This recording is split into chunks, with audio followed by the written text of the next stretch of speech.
At kami rin, O Lord, na nagpapasalamat sa araw na ito. Tunay na, O Diyos, na Ikaw ang Diyos ng buhay. Na nakikinig sa aming pananalangin at tumutulong sa amin sa mga bagay-bagay na ginagawa namin sa pang-araw-araw na kabuhayan. O Diyos, Ikaw, Diyos, ang aming binibigay sa aming buhay ko. Ikaw, Diyos, ang tumitigil sa mga ginagawa namin. Ikaw, Diyos,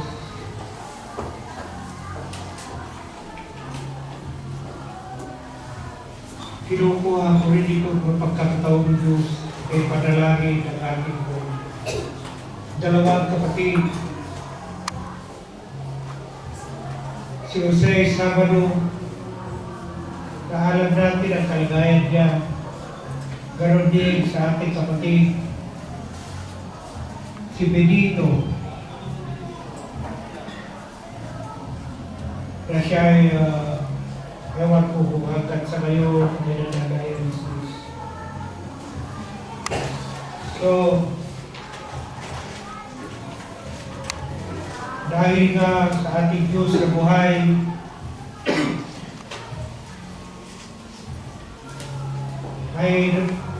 ay siya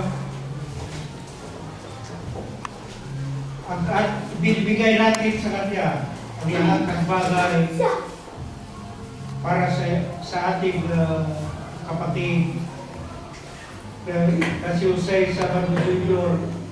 at Benito Malalay.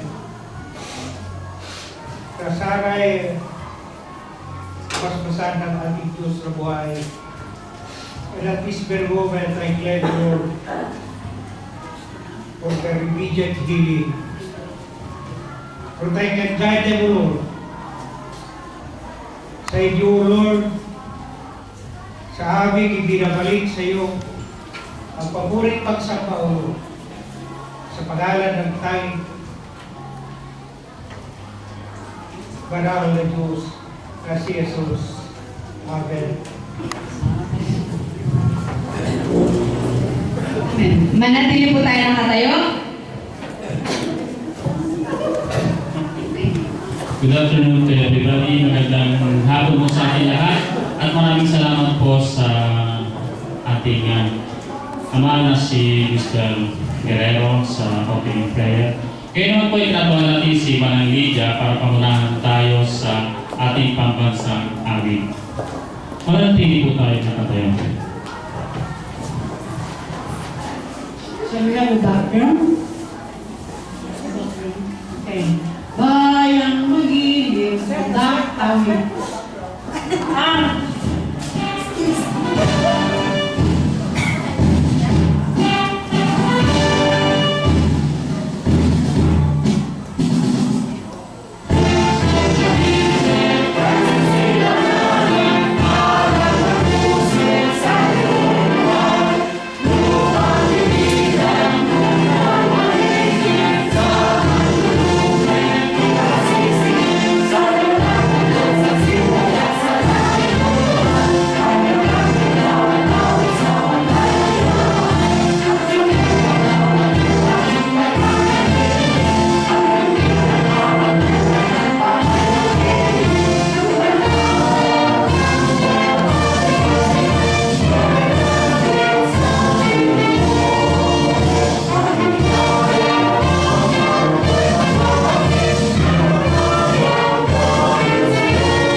Okay, makakaupo na tayong lahat.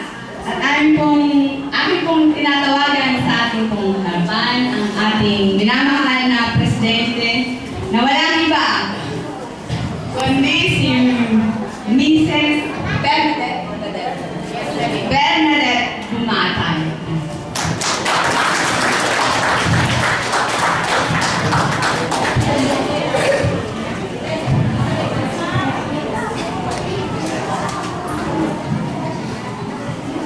Good afternoon to everybody.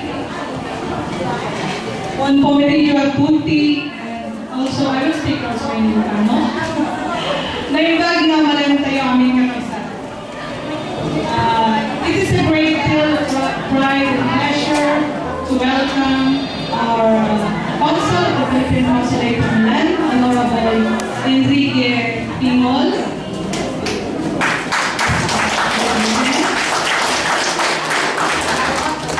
Brothers, welcome also our brothers and sisters from Crisostomo Parish Church, Via Padova.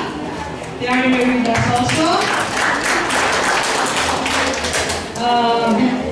Visitors, friends, my co-members, ladies and gentlemen, we welcome each and everyone today.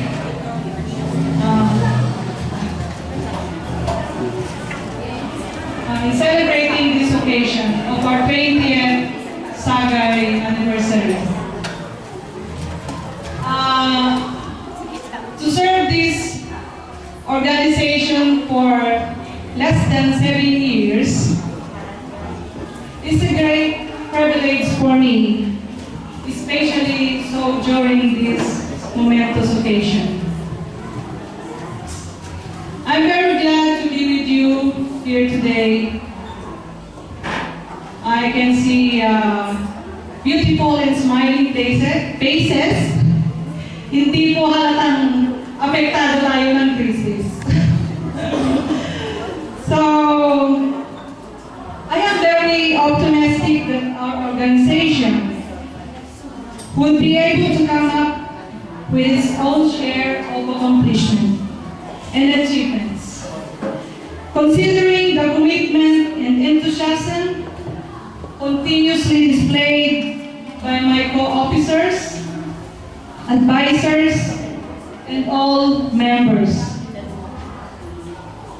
I sincerely believe that Sagay in due time will be an important asset to the community as long as we all put aside individual personal ego. Let us continue to mingle, unite, and preserve cultural and traditional values that we have started. Our commitment, understanding, patience, and sharing with each other is a crucial component to the success of our organization. Once again, to all our guests, visitors, and friends, we greatly appreciate your support and for taking time to join us. Our million thanks to everybody and everyone. Agbiag kag mabuhay ti Sagay.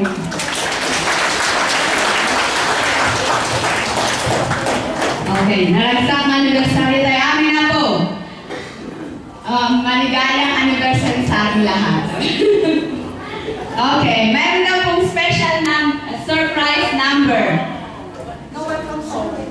Welcome song ang ating mga selected Sagay members. Okay, everybody's welcome to come in front. Ayan, nag-prepare po sila para sa atin. Ayan po, may welcome song ang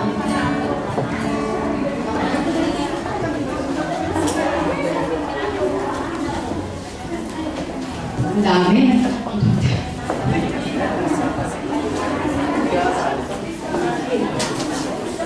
Okay. Mga officers po, sir. Ang ating mga officers. Officers and members. Other members. Yung mga nagtsagang mag-practice. Yan. Kasi mga busy. Halos lahat. Okay.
Pero bago natin malaman si Manang Celia, si Frances our secretary, itong taon na ito, at isa siya sa bumuo, sabihin natin yung mga first generation, kaya pioneers ng Sagay. Wala pa tayo dito nung isa nila. Dito na tayo nung, pero hindi pa tayo member mo. At kung makikita natin, ang unang naging presidente po ng Sagay, walang iba si Mr. Alfredo Dalime. Palakpakan po natin. Siya po ang conceptualize sa tulong ng ibang mga mahirap sabihin na katandaan, yung nakakatanda sa atin. Nakakatanda sa atin na ang isa ay nasa Pilipinas ngayon, si Manong Domingo Balbino. Palakpakan po natin siya. Kahit na wala po si Mr. Domingo Balbino, ay yung puso niya ay nandito po sa atin ngayon. In fact, meron po siya regalo sa atin kahit na nasa Pilipinas po siya. Pinating po niya ang regalo niya sa atin. Instead na tayo ang magre-regalo po sa kanya. So, napakaganda po. Maraming salamat po, ma'am. Okay. Dito nga po pala si Manang Locre na misis ni Manong Indro. Representing Manong Indro, Domingo Balbino. Sila po ang unang may bahay dito kung baga ang pinangalupyo ng mga meeting o mga samahan dito every Thursday. Inaabutan ko po sa kanila nagpupunta at doon po nagsasalo-salo. So sila na po ang pinakamatagal sa grupo ng Sagay. So maraming pong salamat. Okay. Salamat po. So, tawagin po natin si Manang Celia. Let's give her a hand of applause. Hello. Good morning to everybody. Magandang bigat tayo amin. Nandun na ako kini Mrs. President, Bumatay, and to our consul, I didn't see him yet. Well, can you present to the public, please? Mr. Bingoy, our consul. Thank you so much for that. So, as a secretary, I was assigned to say the history of this organization. Nung unang-una po, ay konti lang kami dito. Ako ang pinakabata ata sa lahat nila. We're just 22 members before. Nandito naman ang mga fans, si Manong Fred, Ruan, si Manong Ingo nasa Pilipinas, si Manang Leonela, Manang Lutri, and so on. Well, it's a dahil wala dito si Manong Junior Sabado. Siya ang isang founder. Nasa Casa de Reposo po. If you mind to visit him also once in a time, nasa Casa de Reposo sa Tribulio. And also Mr. Milano Guerrero, Nelson Rebolledo, they're all present pala here. Manamila, yung unang-una, doon, isa pa lang ang bahay na pinag-ipunan namin. Doon sa bahay nila Maraming Ring, Manaminggo. So, we have decided to form a group. At wala pa kami mga rules and regulation noon. Nagsulat lang ako ng mga members. That is year 1992. No, 92. Nag-usap-usap kami 1992. And then, that is September 1992. Then, January, February 1993, we have decided to vote a president para may ano naman sa amin at saka follow by the officers. Ang president noon ay si Mr. Fred Dalime. That is, his term is from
after him, we voted again the next president, that is June 1999, with Mr. Domingo Baldino, one of the pioneers. And he stayed for 3 years. From June 1999 to March 2002 naman ang third year Manilo. And after that, the members, we meet again and we decided to vote another president. So the next president is Mr. Benito Balaleng, the third, from April 14, 2002 to February 2004. So, after that, hindi nag-function ng maigi noon kasi hindi kami nag-limit na ano. Then, so siguro pagod na rin sila. So, on the March 2004, we have elected again another president who is Cecilio Eroda. Pero hindi ko siya nakikita dito ngayon. Wala ata. Pero nandiyan ang si Mrs. Silvia Eroda. Nandiyan pala. So, with his term, naging jolly ang organization. We amended some of the rules and regulations, and then we create Christmas programs and so many activities with Easter. So after that, he decided to be out of the organization again, and we have again decided to elect another president, who is now our present president, Mrs. Bernadette Umatay. That is October 2002-2006. Nag-start siya noong 2006. Until now. Since nakikita namin na kaya naman niya, so what do we need to vote another president? Sabi namin, siya na lang, we have to go on. So, I don't know, kasi sinasabi niya ngayon na pagod na rin siya, pero I don't think so that we will change. Well, mabuhay ang presidente kasi she's doing her best also to guide the organization. And we appreciate so much, including all the officers. Until now, we are the same. So, the members at the moment are 99 kasi more than 100 sana, kaya lang meron ng for good. 3 na ata. At saka may namatay na isa. So, we are 99 at the present. Thank you so much, beloved members. I hope that we will do our best also to continue and to do our activities. Thank you.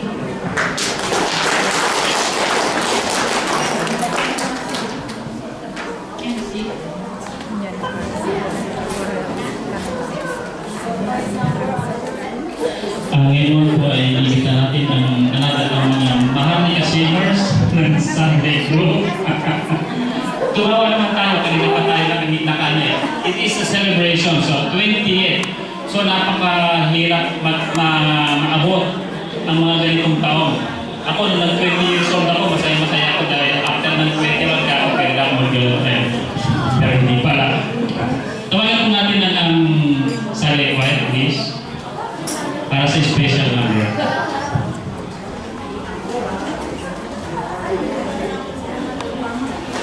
May sali choir na?